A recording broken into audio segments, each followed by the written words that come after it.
الحمد لله وكفى وسلام على عباده الذين اصطفى أما بعد فأعوذ بالله من الشيطان الرجيم بسم الله الرحمن الرحيم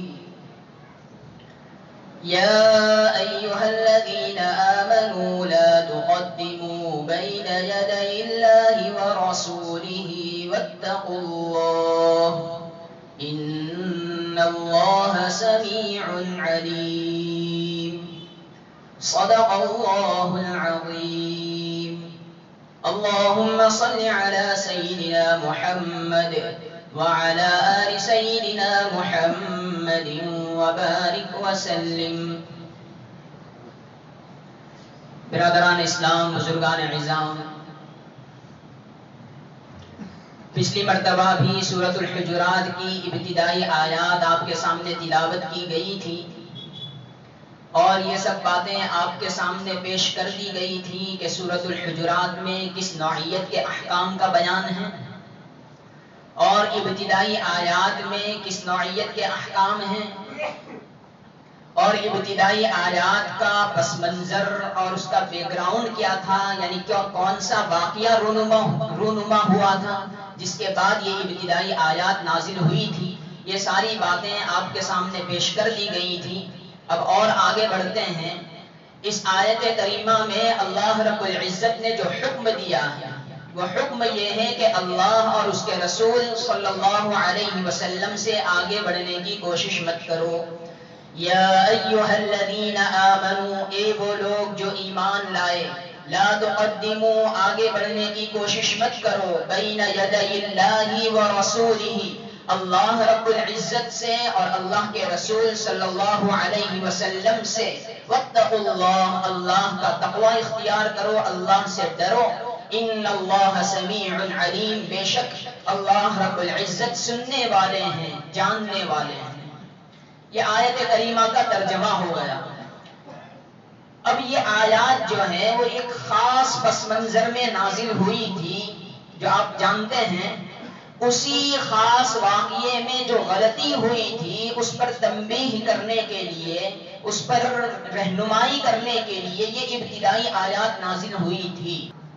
لیکن قرآن کریم کا یہ عجیب و غریب اسلوب ہے، عجیب و غریب معجزانہ انداز ہے کہ بہت سی مرتبہ ایسا ہوتا ہے کہ آیت کسی خاص واقعے میں نازل ہوئی ہوتی ہیں لیکن الفاظ اس کے عمومی نقل ہوتے ہیں، عمومی نازل ہوتے ہیں.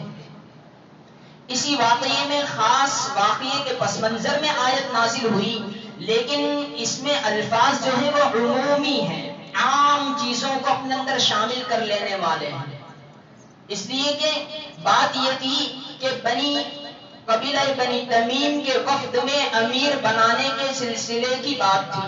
یہاں یہ نہیں کہا گیا کہ اس امیر بنائے جانے کے مسئلے میں تم اللہ کے رسول صلی اللہ علیہ وسلم سے آگے مت بڑھو، یہ نہیں فرمایا. یہ تو خاص ہو جاتا، محدود ہو جاتا. الفاظ اس طرح کے ہیں کہ اللہ اور اس کے رسول صلی اللہ علیہ وسلم سے آگے بڑھنے کی کوشش مت کرو. کوئی خاص بات کا اس کے اندر شامل نہیں کیا. قرآن کریم قانون کی کتاب ہے، قانون کی کتاب میں قانونی الفاظ ہوتے ہیں. اس کے اندر سب ہر جزئیات کو بیان کریں گے تو قانون بہت لمبا چوڑا ہو جائے گا. تو قانونی کتاب ہے، قانونی حکم دے دیا گیا اللہ اور اس کے رسول صلی اللہ علیہ وسلم سے آگے بڑھنے کی کوشش مت کرو. لیکن چونکہ قرآن کریم قیامت تک کے لیے رہنمائی کی اور ہدایت کی کتاب ہے تو اصل حکم تو اگرچہ یہ ہے کہ اللہ کے رسول صلی اللہ علیہ وسلم سے آگے بڑھنے کی کوشش مت کرو، لیکن چونکہ نبی علیہ السلام کے بعد ان کے جو وارثین ہیں، جیسا کہ نبی کریم صلی اللہ علیہ وسلم نے فرمایا العلماء ورثۃ الانبیاء، کہ علماء انبیاء کے وارث ہیں.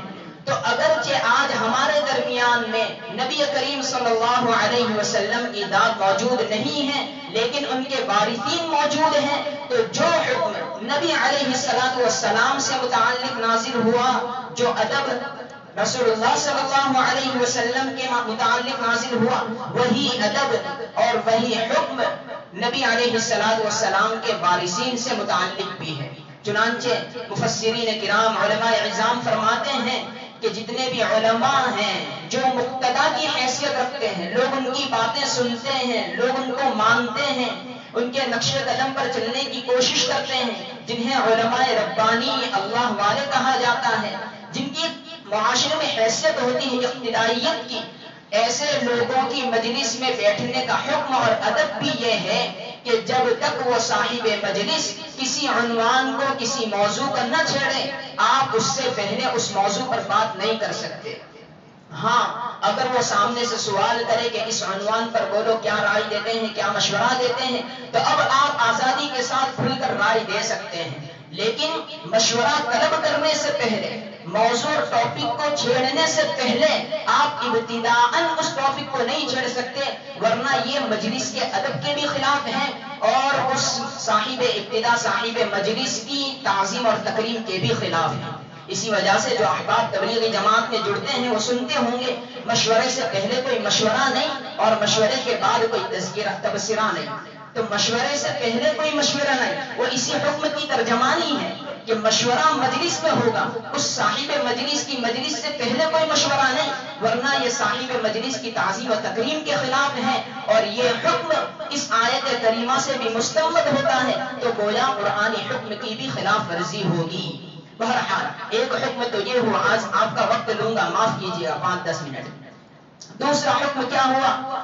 دوسرا حکم اس آیت کریمہ سے یہ نازل ہوتا ہے کہ جب رسول اللہ صلی اللہ علیہ وسلم راستے سے تشریف لے جا رہے ہوں اور آپ بھی ان کے ساتھ چل رہے ہوں تو ان کے آگے بڑھنے کی کوشش مت کرو، ورنہ یہ رسول صلی اللہ علیہ وسلم کی شان میں گستاخی ہو جائے گی، بے ادبی ہو جائے گی، آپ کی تعظیم و تکریم کی خلاف ورزی ہوگی، گناہ ہوگا۔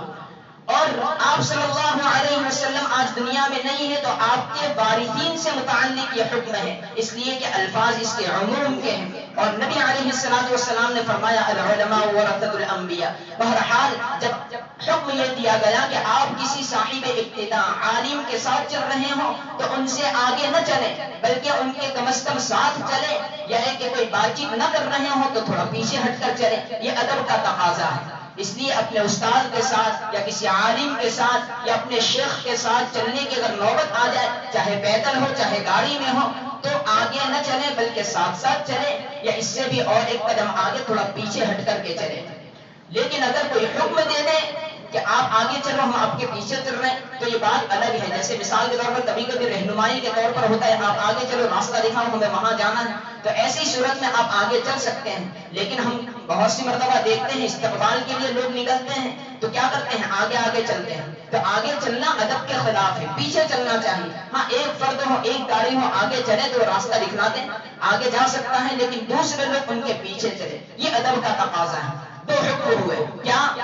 پہلے تو مشورے سے پہلے کوئی مشورہ اس مجلس میں نہ کرو، دوسرا ہے کہ جب راستہ چلے چاہے گاڑی میں چاہے پیدل ہو تو ان سے آگے نہ بڑھو، ساتھ ساتھ چلو، یا ایک پیچھے ہٹ کر چلو۔ تیسری بات جو اس آیت کریمہ سے مفہوم ہوتی ہے، حکم معلوم ہو رہا ہے، وہ یہ کہ رسول اللہ صلی اللہ علیہ وسلم کی اتباع کرو۔ آپ صلی اللہ علیہ وسلم نے جس عبادت کو جس طریقے سے کیا اسی طریقے سے کرو، آپ صلی اللہ علیہ وسلم نے زندگی جس طریقے سے گزاری اسی طریقے سے گزارو، آپ صلی اللہ علیہ وسلم نے حقوق ادا کیے آپ بھی حقوق ادا کرو، اپنے نفس کا حق ادا کرو، اپنی بیوی کا حق ادا کرو، اپنے والدین کے حقوق ادا کرو، اپنے اڑوس پڑوس والوں کے حقوق ادا کرو، اپنے دوست و احباب کے حقوق ادا کرو، جانوروں کے حقوق ادا کرو، امتی ایک ایک امتی کے مسلمان کے جو ہم پر حق ہیں وہ حق ادا کرو۔ تو جتنے بھی حقوق ہیں، اللہ کا حق ہے، بندوں کا، مخلوق کا حق، ان سارے حقوق کو رسول اللہ صلی اللہ علیہ وسلم نے ادا کرتے ہوئے زندگی گزاری ہے،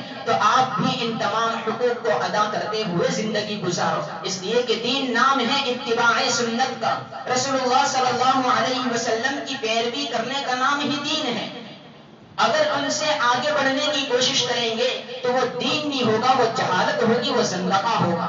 رسول اللہ صلی اللہ علیہ وسلم کے زمانے میں تین صحابہ جمع ہوئے، انہوں نے آپس میں یہ گفتگو کی کہ رسول اللہ صلی اللہ علیہ وسلم تو بخشے بخشائے ہیں، آپ کا تو بہت اعلیٰ اور اونچا مقام ہے، آپ تو معصوم ہیں، آپ سے کوئی خطا ہو ہی نہیں سکتی، اگر بھول چک سے کبھی ہو بھی گئی تو قرآن میں صاف اعلان ہے کہ اللہ پاک نے آپ کی مغفرت پہلے ہی سے کر دی ہے۔ تو رسول اللہ صلی اللہ علیہ وسلم تو بخشے بخشائے ہیں، وہ کبھی سوتے بھی ہیں، کبھی تہجد بھی پڑھتے ہیں، شب پاشی بھی کرتے ہیں، رات میں نمازیں بھی پڑھتے ہیں، وہ کبھی رمضان کے علاوہ روزے بھی رکھتے ہیں اور کبھی نہیں بھی رکھتے ہیں، وہ شادیاں بھی کرتے ہیں، تو ان کی بات تو بہت اونچی ہے۔ ہم یہ کریں، وہ تین صحابہ آپس میں گفتگو کر رہے ہیں، ہم یہ کریں کہ ہم، ایک نے کہا کہ میں تو شادی ہی نہیں کروں گا، کیونکہ شادی کرنے کی وجہ سے عبادت میں مشغولی ختم ہو جاتی ہے، بیوی بچوں میں لگنا پڑتا ہے۔ دوسرے صاحب نے کہا میں تو رات رات بھر سوؤں گا نہیں، ہمیشہ جاگ کر اللہ کی عبادت کروں گا۔ تیسرے نے کہا کہ میں تو دن میں ہمیشہ روزہ رکھوں گا، کبھی روزے کے بغیر نہیں رہوں گا۔ تینوں نے یہ باتیں کی، یہ بات رسول اللہ صلی اللہ علیہ وسلم تک پہنچی تو آپ نے ان سے فرمایا انا اعلمکم باللہ واتقاکم، کہ میں تم سے زیادہ اللہ کو جانتا ہوں، تم سے زیادہ معرفت اللہ کی مجھے ہے، تم سے زیادہ اللہ کا تقوی اور اللہ کا ڈر مجھے ہے، لیکن میں کیا کرتا ہوں؟ شادیاں بھی کرتا ہوں، میں رات میں سوتا بھی ہوں، عبادت بھی کرتا ہوں، میں دن میں روزے بھی رکھتا ہوں، بغیر روزے کے بھی رہتا ہوں، تو جو طریقہ میرا ہے وہ طریقہ تم اختیار کرو۔ اگر آپ نے یہ کیا کہ ہمیشہ روزے ہی رکھتے رہے، آپ نے یہ کیا کہ ہمیشہ رات بھر اللہ کی عبادت کرتے، آپ نے یہ کیا کہ ابراہیموں کی طرح بغیر شادی کی زندگی گزارنے لگے، تو یہ رسول اللہ صلی اللہ علیہ وسلم کی سنت سے آگے بڑھنا ہوا۔ اسی کو کہا گیا کہ اللہ اور اس کے رسول صلی اللہ علیہ وسلم سے آگے بڑھنے کی کوشش مت کرو۔ بہرحال یہ تین مفہوم آج بیان کر دیے۔ اس میں آخری بات جو کہی گئی کہ اتباع سنت، اگر اتباع سنت کی خلاف ورزی ہوگی تو وہ لا تقدموا بین یدی اللہ ورسولہ کے حکم کی خلاف ورزی ہوگی۔ اور بھی بہت سے احکام ہیں، اگلی مرتبہ انشاءاللہ بیان کیے جائیں گے۔ ابھی موقع کی مناسبت سے ایک بات اور کہنے کا جی چاہتا ہے۔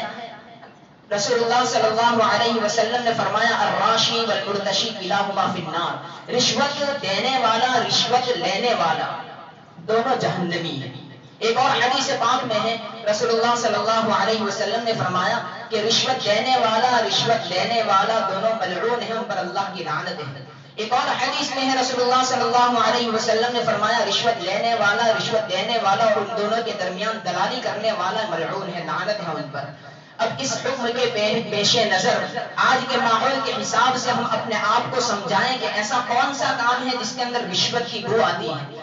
ایسے ہر کام سے اپنے آپ کو بچائیں، اس لیے کہ رشوت کا لقمہ وہ حرام کا لقمہ ہے۔ باطل طریقے میں بہت ساری چیزیں ہیں جو حرام ہیں، جن کا کھانا باطل ہے، حرام ہے، ان کو اپنے حلق سے نیچے نہ اترنے دو۔ رشوت کا کھانا بھی، اب رشوت جو ہے، رشوت کسے کہا جاتا ہے؟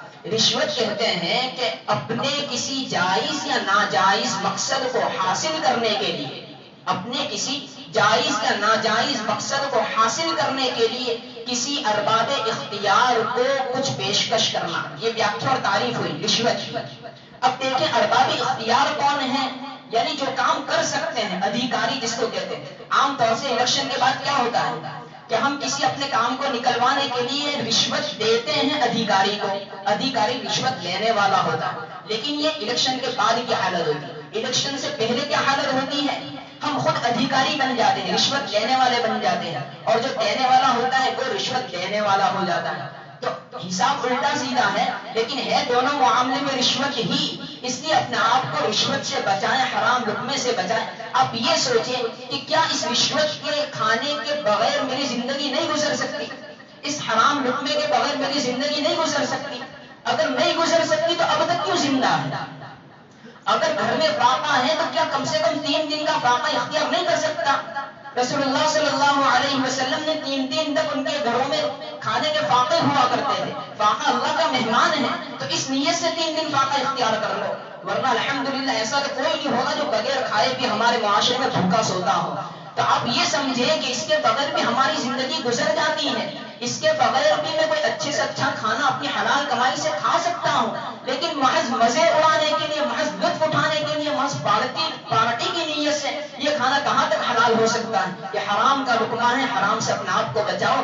حرام حلق سے نیچے اترے گا، ہماری عبادتوں میں روحانیت باقی نہیں رہے گی، نمازیں قبول نہیں ہوگی اگر ہمارے جسم کا کوئی بدن کا حصہ بن گیا۔ اللہ رب العزت ہم سب کو صحیح صحیح سمجھنے کی، اسلام کی تعلیمات پر عمل کرنے کی، کامل درجے میں اتباع سنت اختیار کرنے کی توفیق عطا فرمائے۔ آمین۔ وآخر دعوانا الحمدللہ رب العالمین۔